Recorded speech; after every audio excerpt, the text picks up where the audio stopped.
based on that country's exports, the imports here in the United States of America. What makes the most sense for the American worker and for our industry?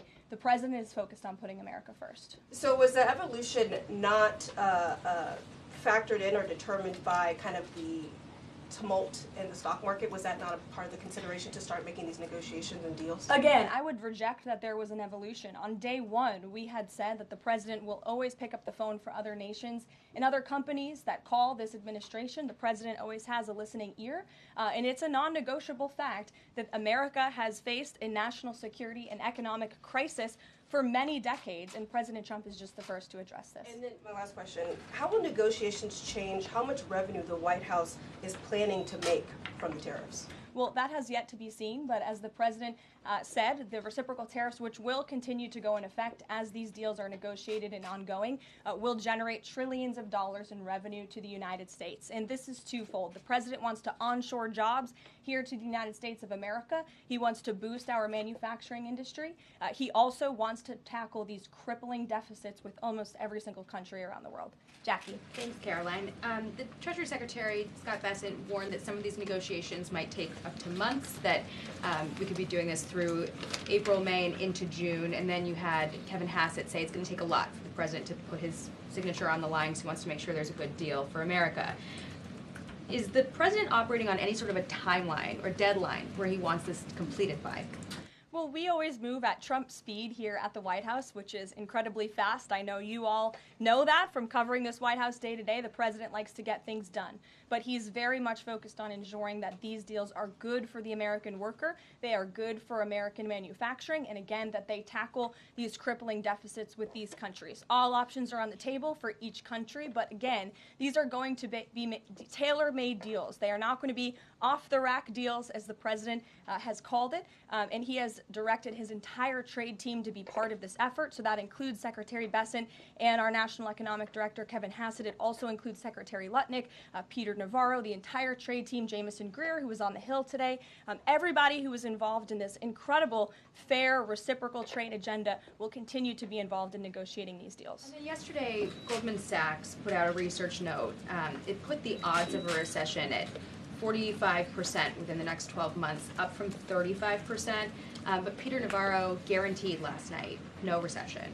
Does the president agree with him on that? I know that the president in the past has been leery of making definitive statements on that. I can speak for the president, and I can speak for the optimism that he sees in our economy every day. Again, when you talk about the massive deregulatory efforts that are happening across the board, when you talk about how oil prices are down, gas prices are down, egg prices are down, we're cutting costs for the American worker, for the American consumer. We also see trillions of dollars of investments pouring into this country every day, and we're working hard now on the tariff side of the president's economic agenda. But don't forget, the next side of this is tax cuts, and we're counting on Capitol Hill to get those done, on the largest tax cuts in history.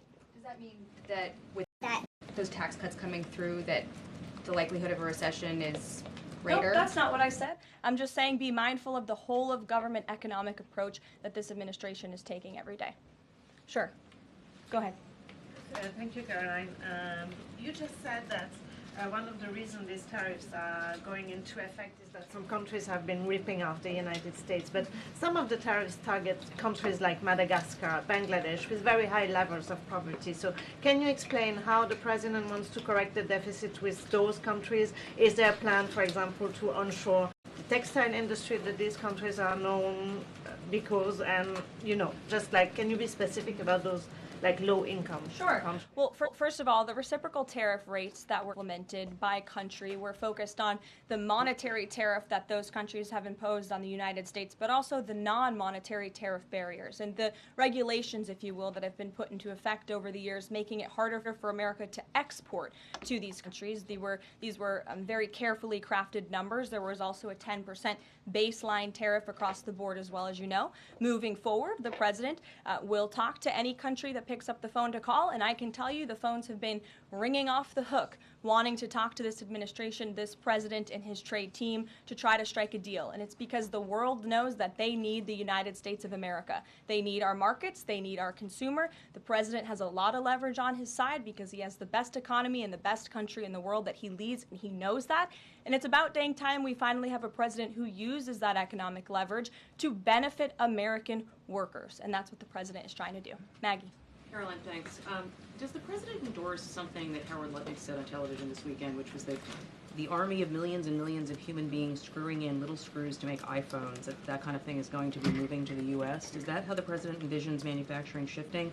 And if so, how long would that take, roughly? The president wants to increase manufacturing jobs here in the United States of America, but he's also looking at advanced technologies. He's also looking at AI and emerging fields that are growing around the world that the United States needs to be a leader in as well. So there's an array of diverse jobs, more traditional manufacturing jobs, as you discussed, but also jobs in advanced technologies. The president is looking at all of those. He wants them to come back home. But iPhones specifically, is that something that he thinks is the kind of technology that can move to the U.S.? Absolutely. He believes we have the labor, we have the workforce, we have the resources to do it. And as you know, Apple has invested $500 billion here in the United States. So if Apple didn't think the United States could do it, they probably wouldn't have put up that big chunk of change.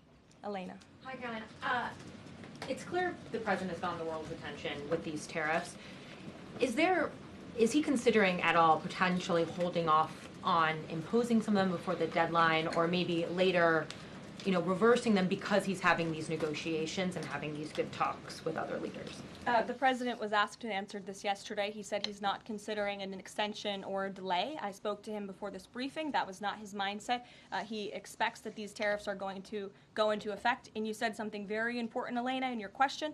You said the president has captivated the attention of the world. Absolutely he has. And it's about time we have a president in the Oval Office who is putting the world on notice and is putting the American people first, and again, is using the leverage of the United States to negotiate good trade deals. Just a quick follow-up. Sure. There's been some public sparring between Elon Musk and the president's trade advisor, Peter Navarro, on some of these tariffs. Musk actually referred to Navarro today as being, quote, dumber than a sack of bricks.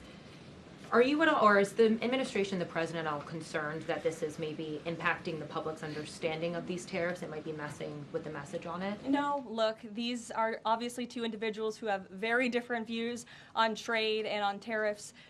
Boys will be boys, and we will let their public sparring continue. And you guys should all be very grateful that we have the most transparent administration in history. And I think it also speaks to the president's willingness to hear from all sides, that he has people at the highest levels of this government in this White House who have very diverse opinions on very diverse issues, but the president takes all opinions in mind, and then he makes the best decision based on the best interests of the American public. Deanna. Thanks, Caroline.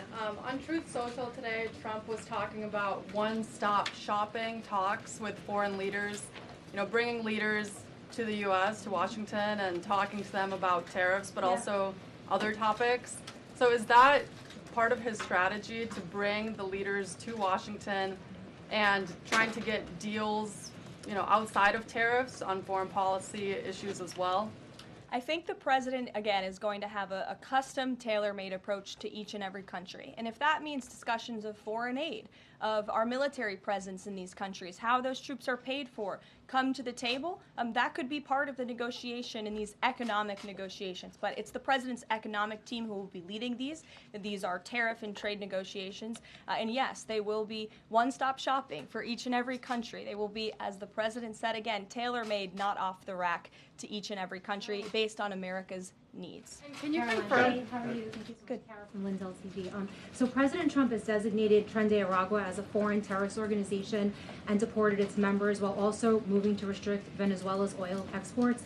Is the administration preparing additional military or economic actions against Venezuela and the Maduro regime? And my second question is about Supreme Court Justice Amy Coney Barrett. Is the administration have a comment on her decision to go with the liberals and go actually with the Tren de Araguas?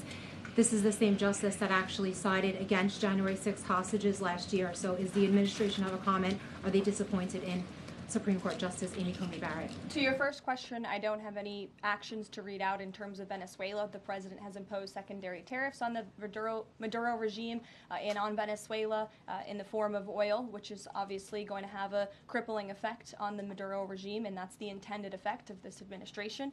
As for the justice you mentioned, as for the Supreme Court, we've made our feelings very clear. We believe this was a massive victory.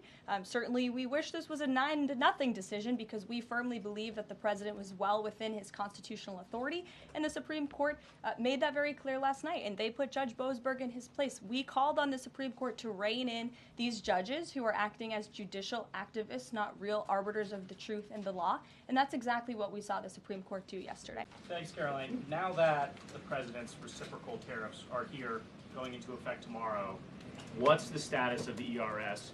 When will they actually start collecting revenue? And will that be nested under CBP or somewhere else entirely? It's something Secretary Lutnick has taken up, so I defer you to the Department of Commerce, but it's something that he and the president believe quite strongly in, and it's a promise that they intend to keep to the American people. Real quickly, can you explain why the president opted to send Secretary Hegseth to the dignified transfer last week instead of attending himself? Sure. The Secretary Hegseth was there to represent the administration. The president has expressed his condolences to these families, as have I from this podium. Shelby. Thank you. The president's trade representative this morning told senators that the president does not intend on carving out exemptions for products and companies when it comes to tariffs. But would the administration consider changing that stance should bankruptcies begin among U.S. companies who are dependent on China trade? I won't get ahead of the president on any exemptions or his decision on that. I will leave that to him. But again, we're looking at this country by country and based on the needs of the American people and the